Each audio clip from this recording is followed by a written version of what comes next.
explorers, and welcome to Exploration Place. My name's Marissa, and today we're going on an adventure to look for wild educators in their natural habitat. So come on, let's see if we can find one. Oh look, it's Educator Jessica. What are we learning about here? Well, today we're learning about different types of fossils. So the very first fossil that we have is called a trace fossil, and it's like footprints in the mud. If you've ever stepped down kind of a muddy, wet area and you notice that you leave a track, it's exactly what happened to the dinosaurs. So if you look at my clay here, and I walk my little dinosaur along, it's leaving footprints. Ooh. Now, if mud covered this up and minerals took over, it would actually fill this in, it would harden, and that's how we would have trace fossils. But that's not the only kind of fossil, believe it or not. There's more? There's also a mold and cast fossil, which is the examples that I have right here. So this is an ammonite, and it looks just like a fossil, a regular fossil living organism that'd be swimming around. But the way that it's formed is an organism, well, unfortunately, first dies. Oh. Dum dum dum. Very sad. Poor little guy. I know, but it's okay because he has created a cast. Oh. Yeah, now you'll notice it's not the whole dinosaur shape. We sometimes only get parts and pieces, which is why it's really lucky if we catch a whole dinosaur. But you'll see he left an imprint in the sand. Now if the same thing happens and it mineralizes over, you can actually see that mold is what we call it. But if it fills in and creates a shape to take the place of our organism, that's where we get what looks like actual fossils. Ooh. And these come in a lot of different shapes. You'll see here I have a trilobite. You can see his little eyeballs. Oh, little guy. Very cute little guy. And then we also have seashells. This one's a very big seashell. The other kind of fossil that we see is called mineralization, which I talked a little bit about when the minerals will seep in, but this time it actually goes through the pores of an organism, such as a plant or a tree, and it crystallizes to take over its shape. So this is some quartz that has seeped into a tree and has taken over the shape of the grains inside the tree. Now on this one you can see the quartz really nicely, but sometimes it's hard to see those rocks, the minerals. So this still looks like a tree. The next kind is very neat. I'm going to move these out of the way. This is called a carbon film fossil. And carbon film fossils, I'll give them a little blanket there, are when an organism, such as a plant, falls to the ground. And what do you think normally happens when a tree or a plant falls to the ground? Well, they usually just die and get crunchy, right? Yeah, they kind of rot away or they decompose. However, if a leaf falls onto a muddy area and gets covered up, it's still going to decompose, but every organism that's living has carbon inside of it. And so sometimes we get what's called a carbon film fossil. So you can see that. I already glued down my leaf, the bottom side, so you can see the veins. If you take a piece of foil and you place it over the top of the leaf and just press it down with your fingers, Whoa, the leaf's appearing. you'll see its shape starts to appear. Now sometimes it's a little hard to see, so I brought some paint with me, which is really fun. And this is an activity that you can do at home too, because it brings out all of the beautiful features. And even though this leaf will eventually decompose and go away, you can still have those carbon remnants left over. Now this doesn't just happen with our leaves. This can also happen with animals. And usually those are the fossils where you can see a lot of texture to them, such as a fish or even a dinosaur. Cover up my leaf here. Can you see those different pieces? It looks just like the leaf when it started. Exactly. Now, to see this in real life, I have my fish. And you'll notice it looks like it's pretty flat, but that's because it's still decomposed, but it left its carbon behind. So you can see the different shapes. You can see what its skin would have looked like. You can see the whole shape of the fish. Looks just like a fish. Looks just like a fish. The last kind of fossil is called a true fossil. And the reason it's called a true fossil is because it is actually the organism itself. So this happens when it's either frozen or if amber, resin from a tree, captures an insect. You might have seen this in Jurassic Park. I do love Jurassic Park. So here we have different animals, different bugs, creatures that have been trapped inside of my amber, and they're still the actual organism. So they are still completely whole, they never decomposed, and they're preserved forever. So these are the different types of fossils that I'm looking into. So many cool fossils to see today. Yes. Wow. All right. Well, thank you so much, Educator Jessica, for teaching us about fossils. I'm on a hunt for educators, so I'm gonna go see if we can learn some more. Good luck.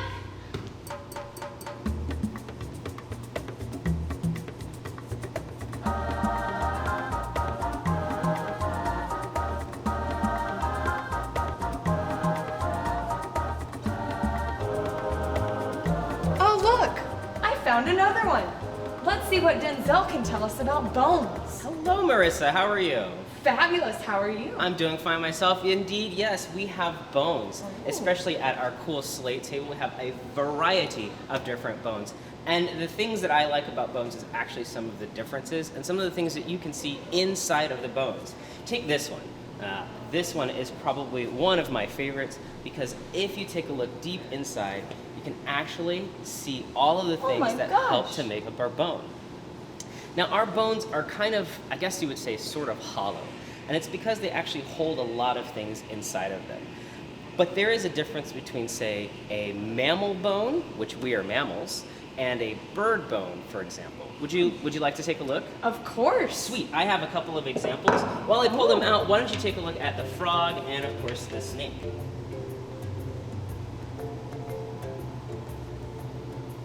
So, I mentioned before that there is a little bit of difference between the two types of bones. So these are great examples of what's going on here.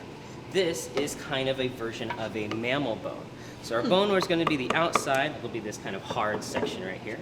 And inside of it, there's going to be all kinds of stuff to help make up the bone and help move kind of nutrients through our body. Interesting. This here in the center, and I can pop this out, whoop, is going to represent marrow. Marrow is really, really important, especially when it comes to how our blood is being healthy, and etc. The important part about a mammal-sized bone, or a mammal-type bone, is that we actually have this kind of density to it. It's very, very full. We have very kind of rigid, hard bones, which helps to keep our bodies up and moving, and hold all of our muscles and all kinds of stuff. Now, if we compare that to a bird bone, for example, Wow. I know, this would be an example of the bird bone. Again, we have ourselves, our outside, our kind of hard area here. But the inside, you'll notice it looks a little different. Doesn't it look a little different to you? It's all fluffy. It is all fluffy. So our fluffy stuff is here to represent the very thin kind of connective pieces inside of our bird bone. Birds need their bones to be a lot lighter than ours because they fly. When was the last time you were able to flap your wings and fly? Well, I've tried, but never successful. I know, me neither, which is why I stay safely on the ground. But birds have the ability to fly, and part of that is because of the different density of their bones. So we have these two different types of bones, and you know what? You can kind of mimic this at home with paper. Really? Would you like to see how? Yes. Sweet, let's take a look at how we can do that. So you'll just take a couple strips of paper. Here, I'm gonna hand you one. Oh, I get to do it too? Of course you get to do it. This is all about doing things together. So I'm going to make a more mammal-style bone, but I want you to make a bird-style bone. So remember, our bird-style bone is going to have very little inside the middle. So all you're going to do is roll up your bone out of your piece of paper, and I'm gonna make a mammal style. I already started one piece. What I did is I took folds, just loose folds, and crinkled it up like so. Now that's going to represent the inside of our mammal bone. And then what we do is we wrap it with one more piece of paper. So now I have a very dense bone. And yours, great, yours looks pretty good. You could even make it a little bit tighter of a loop if you like. Yeah. We have some tape, but I don't think we need to use it for right now because we're going to show off the difference. Even though my bone is super, super dense and can hold a lot of weight when I push down on it, yours also works very similarly, even though yours is lighter. Our bones are great for structure and also helps us to keep us standing. And you can see that even though yours is lighter and mine is more dense, it still helps to hold the body together. So that's just a little basic on bones. Very cool. Well, thank you so much for teaching us about bones, and I'm gonna see if there's any more educators out here in the wild. Good luck, have fun.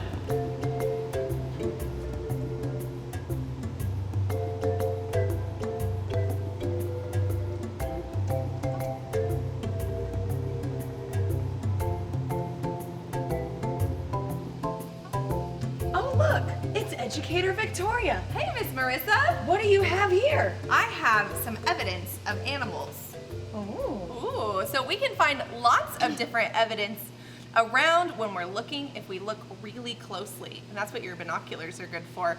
We can find evidence of animals all around us, even if we don't necessarily see them when we're looking. So we can find evidence of things like scat or feces. Ooh, there's some bison poo down there. There's some smelly evidence there. Whew. Yes, it is. We can find some different footprints. Now, these are molds of footprints, which are really similar to what Miss Jessica was talking about, but these aren't fossilized. In fact, usually they're still muddy or dried in the mud. Yeah.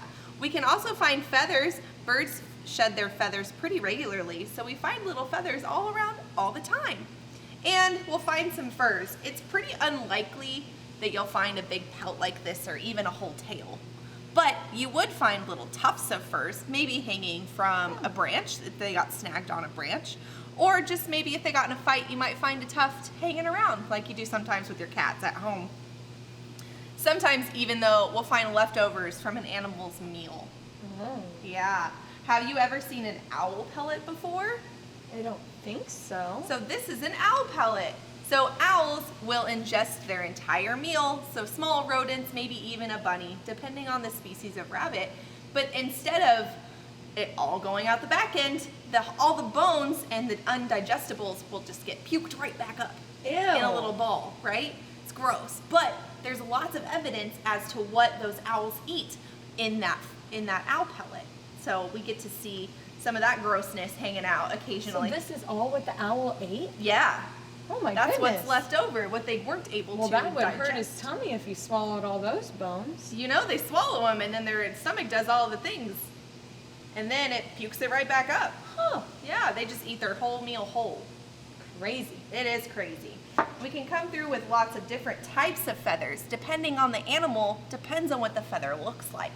So you can see up here with our owl, the feathers are really thin and they're super whisper quiet when they're flying.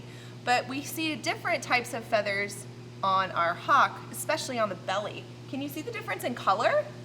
Well, these have more of a pattern to them, and those Yeah. are more white. Those are more white. So predatory birds will often have white on their bellies and darker colors up top so that they blend in with the sun or with the ground so that they can sneak up on their meal and Oh, that's catch them off guard. sneaky. It is very sneaky. So next time you're out looking for animals, go ahead and make sure that you're looking for tracks, feathers, fur, and even maybe some of that scat. Thank you so much, Miss Victoria. I'll make sure to look for all these new things on my safari. Yeah, have it fun and enjoy. Thank you. I'm gonna go look this way. Thank you so much for going on my safari with me today. I hoped you had fun learning about fossils and bones and where to find tracks of animals. If you liked this video, comment below about your favorite animal to find on your next adventure.